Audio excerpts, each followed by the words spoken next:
तो उसका नाम है तप। इसे दर्शन कहता है द्वंद्वा सहनम। जो द्वंद्व सहन करता है, जो मान और अपमान को छोड़ देता है, जो दूसरों के हित और उपकार के लिए जीवन जीता है, ऐसा व्यक्ति जीवन में निखार को प्राप्त होता है। और इसके बाद संतोष, तप, स्वाध्याय। एक बात बहुत हृदय से आपसे निवेदन करता हूं, आदरणीय जी ने बहुत अच्छी बातें यहां से मंच से गई हैं। एक बात और आपसे मैं बड़े श्रद्धा से हाथ जोड़ता हूं। आइए हमें मनुष्य बनाने की विद्या सीखनी पड़ेगी। मनुष्य बाहर से बन जाता तो कई लोग अच्छे मकान में रहते हैं, लेकिन मकान तो अच्छा है लेकिन रहने वाला अच्छा नहीं।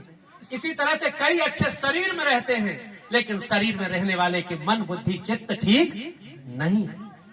इसलिए साधन अच्छे हैं तो कोई मूल्य नहीं, साधन का प्रयोग करने वाला ठीक होना जरूरी है। इसलिए स्वाध्याय, शास्त्रों को पढ़ें, सब शास्त्रों को पढ़ें, वेद पढ़ें, दर्शन पढ़ें, जितना पढ़ पाएं जरूर पढ़ें, और न पढ़ पाएं तो पतंजलि लिखते हैं स्वाध्याय दिष्ट देवता सम प्रयोगा। तुम स्वयं के शास्त्र को पढ़ो। क्या पढ़ो? अपने को पढ़ो, अपने भीतर से रोज शाम बैठ करके पढ़ो। तुम में से धर्म कितना आया, तुम में से सत्य आचरण कितना आया, तुम्हारे जीवन में पवित्रता कितनी आई, तुम न्याय करने में कितने सक्षम हुए, तुम्हारे जीवन में से दूसरों के जीवन जोड़ने के काम तुम कितने आए। तुम स्वयं को, अपने को पढ़ोगे। जिस दिन इस शास्त्र को अपने को नहीं पढ़ोगे, तब तक तुम्हारा पढ़ना कोई काम का नहीं। इसलिए स्वयं को पढ़ो, स्वयं के भीतर का अंतःकरण पढ़ो, मन, वाणी, चित्त, व्यवहार को आचरण में पढ़ो। और ऐसा पढ़ने के लिए क्या करना पड़ेगा? बैठना पड़ेगा। क्या करना पड़ेगा? बैठना पड़ेगा। ध्यान देना, ईश्वर के लिए बैठना पड़ेगा, स्वयं से मिलने के लिए बैठना पड़ेगा, आत्मा को जानने के लिए बैठना पड़ेगा, और संसार के लिए, वस्तुओं और वस्तु पदार्थों के लिए चलना पड़ेगा। इसलिए जो ज्यादा चल रहा है वो चलायमान चल रहा है। किससे? वृत्तियों से। तो वृत्तियों से चल रहा है तो किधर चल रहा है? चल रहा है। स्वामी जी महाराज, चल रहा है, ज्यादा चल रहा है तो क्या कर रहा है? चल रहा है।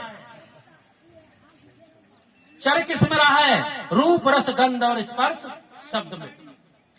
वहां अच्छी बात मिलेगी इसलिए जा रहा है, वहां भोजन मिलेगा अच्छा इसलिए जा रहा है, वहां सम्मान मिलेगा इसलिए जा रहा है। तो वो कहीं न कहीं रूप, रस, गंध, स्पर्श इत्यादि में चल रहा है, चल रहा है।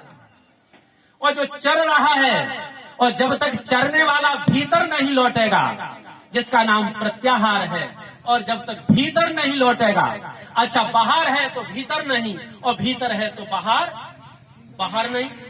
अच्छा ईश्वर आंखों से दिख जाता तो लोगों को अच्छे से चश्मे लगा के देखने का बहुत अच्छा अवसर मिल जाता। भाई दुनिया को देखने के लिए लेंस बदल दिए गए, लेकिन क्या हृदय ज्ञान के हृदय ग्रंथ छिदंत सर्व संशया, उपनिषद कहती है तुम्हारे हृदय की ग्रंथियों के जो संशय भ्रम है, जो आपकी भ्रमाद है, जिनमें आपको अविश्वास है, जिनमें आपको सत्य दिखाई नहीं देता, उनके लिए तो अंतःकरण के लिए चश्मे की जरूरत है।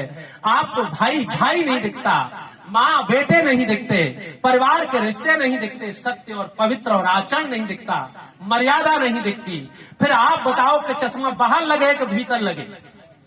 कहाँ का चश्मा चाहिए?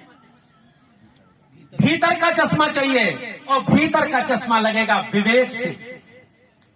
और विवेक, इसलिए विवेक जितना है, मेरे साथ बोलो, विवेक जितना है उतना ही वैराग्य है, और जितना वैराग्य है उतना ही अभ्यास है। इसलिए विवेक का होने का अर्थ है ज्ञान अलग है, विवेक अलग है, और विवेक होने पर जो ठीक ठीक जाना जाता है, जान करके अच्छे को स्वीकार किया जाता है और गलत को छोड़ा जाता है, और जो अच्छा है उसका अभ्यास किया जाता है। इसलिए वैराग्य और अभ्यास तन्निरोधा, एक सारा पतंजलि का योग दर्शन है। इसलिए अभ्यास वैराग्यम तन्निरोधा, हम रोज अभ्यास कर रहे हैं। अच्छा या तो बन रहे हैं या फिर बिगड़ रहे हैं। हम रोज कर रहे हैं, हम जो कुछ भी कर रहे हैं, मन, बुद्धि, चित्त, अंतःकरण ज्ञानेंद्रियां इंद्रियों से हम समाज संसार में जो कुछ भी कर रहे हैं, या तो उसमें से हमारा निर्माण हो रहा है, या तो फिर हमारी बिगड़ रहे हैं, या हम समाप्त हो रहे हैं। इसलिए ध्यान देना। आप सबसे मेरी एक प्रार्थना है, आप सब चीजों की व्यवस्था करें। मैं आप